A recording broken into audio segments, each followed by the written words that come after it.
been a dream to join the MCU. The movie is called The Fantastic Four. I'll confess, I did all my stretching for... So get this. Pedro Pascal, the internet's favorite daddy, is reportedly suing Disney and Marvel. The man who brought us the stoic, helmet-wearing hero of The Mandalorian and the mushroom zombie slayer of The Last of Us is now, according to whispers, taking on the biggest mouse in the kingdom over his alleged firing from the Fantastic Four. The rumor mill is on fire. Was Pedro just too good for them, or did his ego get so big it needed its own cinematic universe? Pedro Pascal is firing back. He's getting very tired of everything when it comes to critics. He's getting very angry over fans, talking about the box office, talking about specific characters in the film and how things were changed here and there. Word is, Pedro didn't just walk away from the role of Reed Richards. He was reportedly pushed out, but this wasn't a clean break. It was a slow, dramatic fade out, like a soap opera star being written off the show with a sudden, mysterious trip to another country. Apparently, his crime wasn't being bad at acting, it was being too good, too deep, too intense.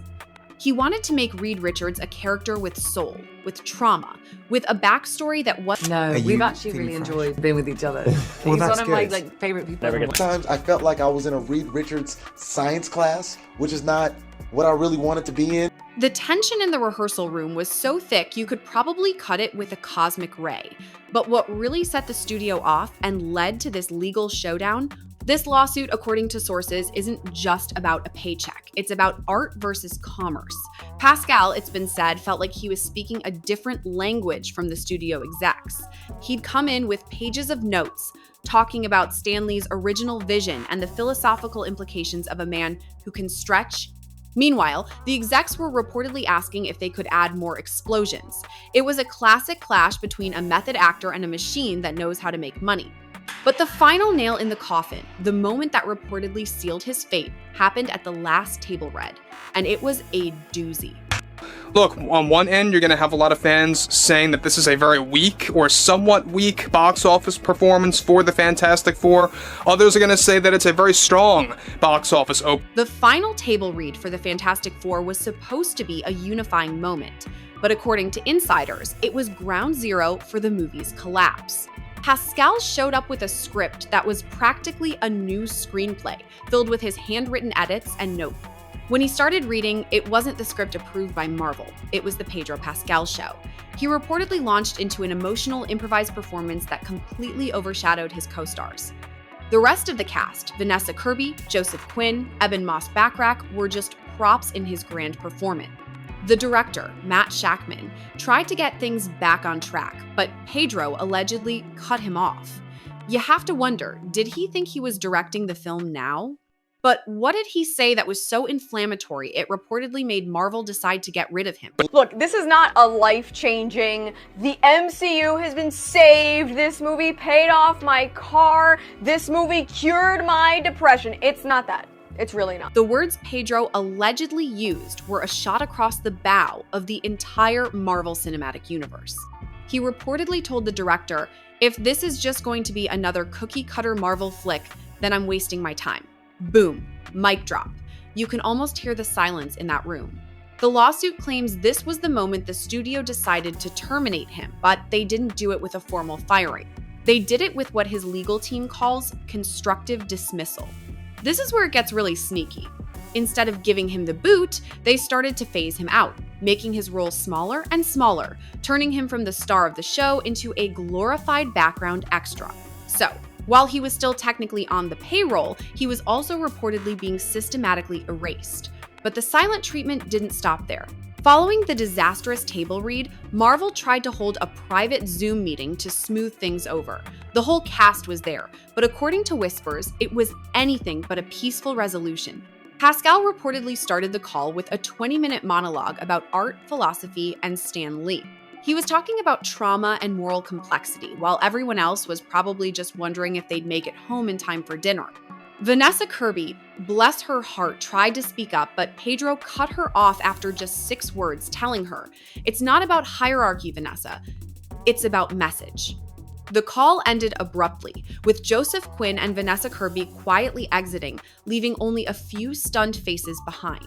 The writing was on the wall. But what was Marvel doing behind the scenes while Pedro was giving his impassioned speech? This is where the alleged cover-up begins. The lawsuit claims that instead of firing him and dealing with the inevitable fan backlash, Marvel cooked up a stealth dismissal plan. They reportedly started rewriting the script to minimize Reed Richards' emotional arc, shifted the marketing focus to the ensemble cast, and, most damningly, began recasting him behind closed doors. They used the multiverse excuse to justify testing new actors and floating alternate versions of the team, all while Pedro was still under contract. It's like they were building a new house while the first one was still standing, with Pedro inside. One insider allegedly said, "They didn't fire him, they just made it impossible for him to stay." This isn't just a contract dispute. This is a story about a studio trying to quietly get rid of a problem child without anyone noticing. But the lawsuit reveals some truly scathing details from internal communications. The legal filings reportedly contain internal memos and emails that show just how much Marvel execs were at their wits' end. One executive allegedly wrote that Pedro's intensity wasn't the issue. The issue was that he thinks he's bigger than the machine. Another, even more brutally, wrote, "We thought we were getting the next RDJ. Instead, we got a podcast in a spandex suit. Ouch, that's a roast that'll leave a mark." The lawsuit alleges that they not only rewrote scripts behind his back, but also leaked false narratives to the press to paint him as difficult. The man was still showing up to film partial scenes and offer rewrites, completely unaware of what was being planned behind the curtain. The more you hear, the more you wonder, what did his co-stars do while all this was going down? The lawsuit paints a picture of a studio in complete lockdown after the drama exploded. No press statements, no comments from the cast. But the silence, as they say, was deafening. Vanessa Kirby, Joseph Quinn, and Eben Moss-Backrack, all of whom were set to star with him, reportedly made some telling moves. Vanessa Kirby, for instance, signed on to a Christopher Nolan project and unfollowed Marvel's social media accounts. Joseph Quinn signed a multi-film deal with Warner Brothers, and Eben Moss-Backrack was announced for an A24 psychological thriller, his first non-superhero role in years. Not a single one of them said a word about Fantastic Four. It's like they all got the same memo: run. The timing is just too perfect. But the most shocking twist is that Disney is now trying to do damage control. Whispers say Disney has been trying to extend a quiet olive branch to Pedro, reaching out with calls, dinner meetings, and soft re-entry offers. But the response has been pure radio silence. Pedro and his legal team are not having it. They're not looking for a settlement behind closed doors. They want this to be a public fight, a reckoning. The lawsuit, reportedly, isn't just for money. It's for revenge. It's about sending a message to every actor in Hollywood that they don't have to stay quiet. They don't have to play by the machine's rules. The man who was once Marvel's golden boy is now the face of its most shocking implosion, and he's ready for a fight. But the biggest question of all remains: what will happen to the Fantastic Four movie now that it's lost its star, and the whole project is a PR nightmare? Is this the end, or just the beginning of a much bigger saga?